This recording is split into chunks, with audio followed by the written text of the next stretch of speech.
নতুন করে প্রেম খুঁজো না, নতুন করে নিজেকে খোঁজো। কারণ এই জেনারেশন না ওই অনেকটা সুইসাইড প্রবণ হয়ে গেছে। ভালোবাসে, বাঁচার জন্য ভালোবাসে, কিন্তু ভালোবাসাটা ব্রেকআপ হয় মরার জন্য। প্রত্যেকটা সম্পর্ক ব্রেকআপের পর হাত কাটবে, পা কাটবে, এই করবে সেই করবে, কত কি করে।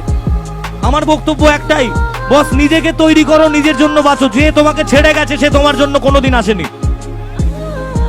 আর যে জিনিস একবার তোমাকে ছেড়ে চলে যায় তার দিকে জীবনে তাকাতে নেই।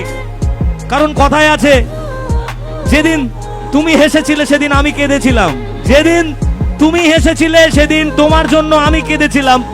আর আজ আমি একা নই, আমরা সবাই মিলে হাসি একসাথে, আর তুমি সেখানে বসে কাঁদো।